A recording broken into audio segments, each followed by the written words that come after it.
9. Al-Aish satellite dish.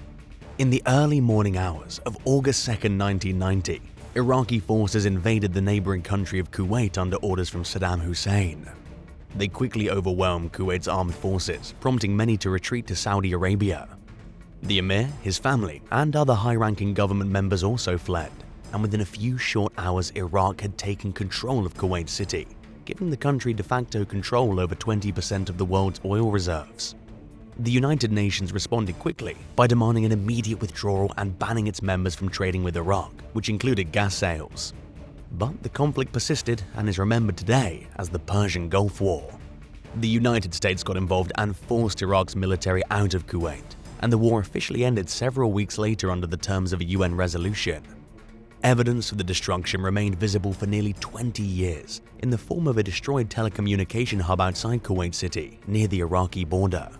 Known as the Al-Aish satellite dishes, the two burned-out structures had once facilitated telephone and wireless correspondence for ships, planes, and the military. They stood as an unofficial monument to the country's struggle against its invading neighbor until 2009, when the Kuwait government dismantled them and sold them for scrap. 8. Quigley's Castle. In 1919, a young Italian girl named Elise Fioravanti moved to Eureka Springs, Arkansas, which is located in the scenic Ozark Mountains. During the Great Depression, when she was 18 years old, she married a man named Albert Quigley. They lived together in a shack at Quigley's farm and lumber mill, where they had 5 children together. Albert always promised Elise that he would someday build her a house using timber that was felled on their property. But it didn't happen as quickly as Elise wanted it to. So, one day in 1943, she took matters into her own hands. After Albert left for work, she instructed her children to help tear the family shack down, leaving her husband with no choice but to rebuild according to her wishes. Elise wanted a spacious home with 28 large windows, but materials were scarce because World War II was going on at the time. But construction proceeded anyway, and the finished product was more than a little eccentric. Being a nature lover, Elise designed the house to allow several inches of bare earth between the walls and living spaces, where she planted large tropical plants that are still alive today.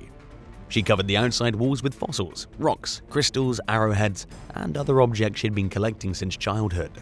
The house also contains a butterfly wall and a collection of antiques and other unique mementos from the family's lives.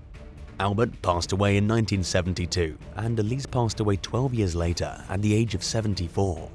Since then, the home has become a popular tourist stop known as Quigley's Castle, where Elise and Albert's grandchildren continue to welcome curious visitors. It's even listed on the National Register of Historic Places. 7. Palazzo Dario.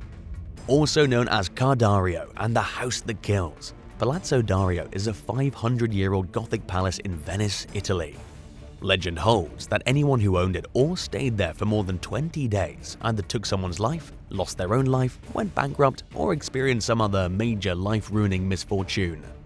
An aristocrat named Giovanni Dario built the home in 1479. After inheriting the property, his daughter, Marietta, drowned in the nearby Grand Canal. Her husband, Vincenzo, and the couple's son, Vincenzo Jr., were murdered. During the 1830s, a British scientist named Raydon Brown bought the house from its previous owner, who went bankrupt. 4 years later, in 1842, he ran into money problems of his own. Around the same time, people learned of Brown's romantic relationship with another man. At the time, society shunned same-sex couples, and the news erupted into a huge scandal. Brown and his partner were found dead in the mansion from a suspected murder-suicide. Palazzo Dario was uninhabited for the first half of the 20th century. While en route to Venice to sign a contract for their home in 1964, world-famous opera singer Mario Del Monaco got into a car accident, causing him to reconsider the purchase. He apparently made the right decision because the house's subsequent owners all experienced misfortune and tragedy. The belief in the Palazzo Dario's curse persists today. Even local fishermen are careful not to cast their lines near it. Some believe that the curse stems from the house being constructed over a cemetery, which causes it to visibly lean to the right. 6. Ciudad Real International Airport.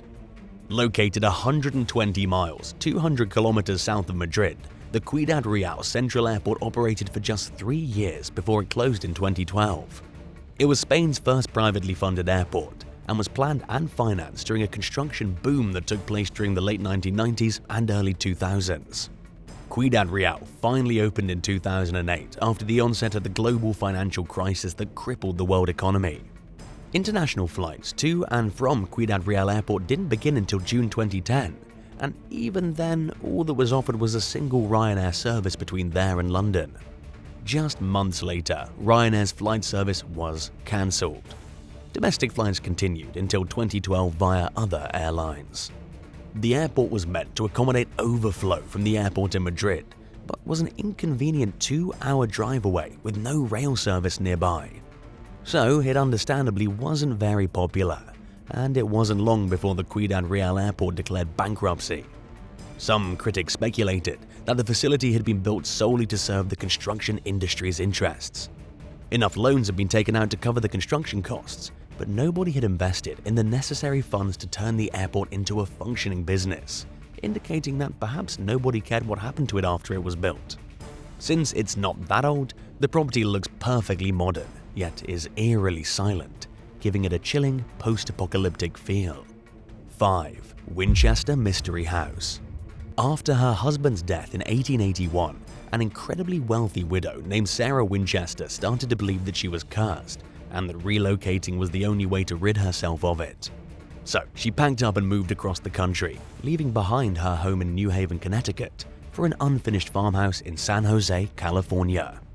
Sarah wanted to expand the house, but she didn't want to hire an architect and had no solid plan. The troubled widow nevertheless hired workers and ordered them to build all day and night. Construction continued for 38 years until her death in 1922. During that time, the structure went from being a simple 8-room house to a 7-story, 160-room mansion with 10,000 windows and 2,000 doors. And the additions were, for the most part, completely nonsensical. For example, one door leads directly to a 15-foot, 4.6-meter drop to a garden below, while another door is situated 8 feet, 2.4 meters above a kitchen sink.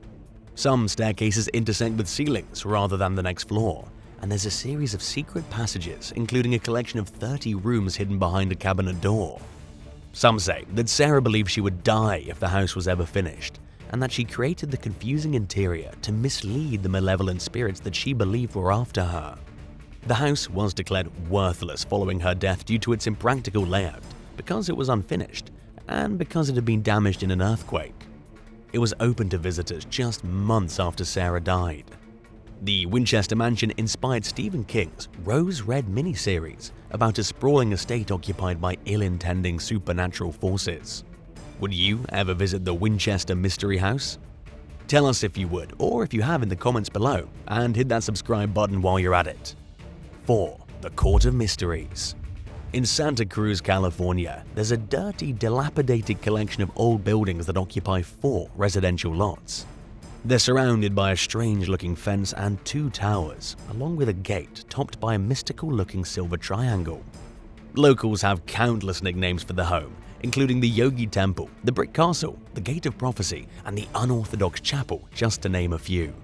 But the property's official name is the Court of Mysteries, and it sat abandoned for decades. The main house was built during the 1930s by a bricklayer named Kenneth Kitchen, whose architectural designs were inspired by his interest in the occult and Hindu iconography. According to legend, he built almost exclusively at night. His reasons for doing so are unknown, but it's believed that he may have had spiritual reasons, or that he was simply trying to avoid trouble from inspectors and get around the requirement for a building permit. Kitchen supposedly slept in a yogi shack on the property and never actually lived in the main house, and neither has anyone else.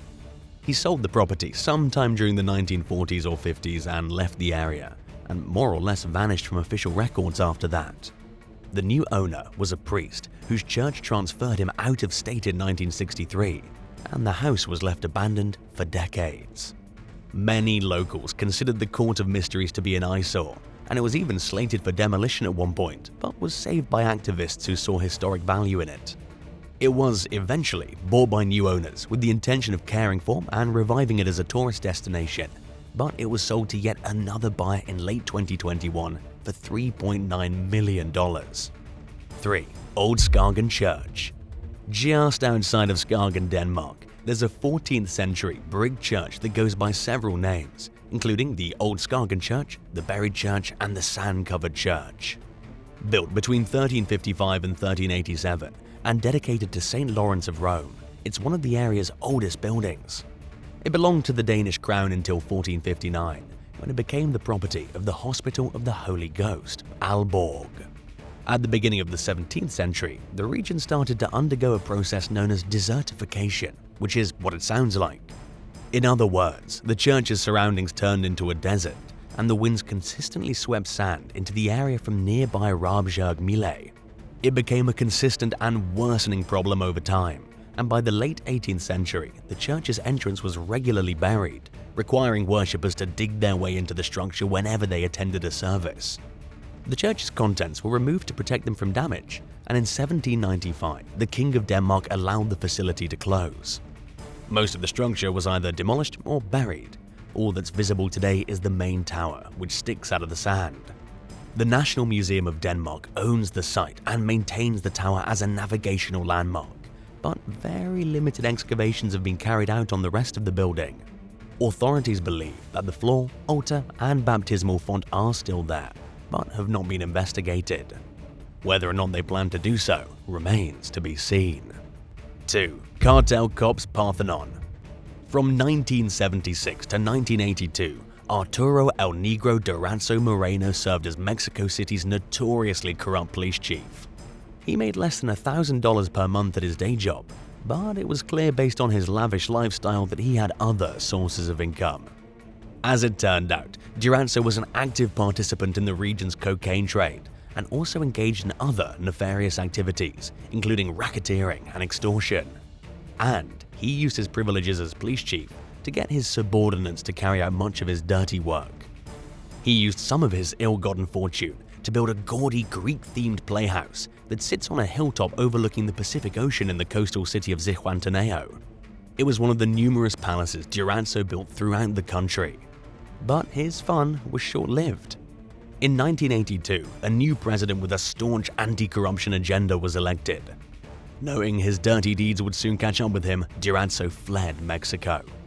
A 2-year manhunt ensued before he was finally apprehended with the help of the FBI, and he was sentenced to 16 years in prison.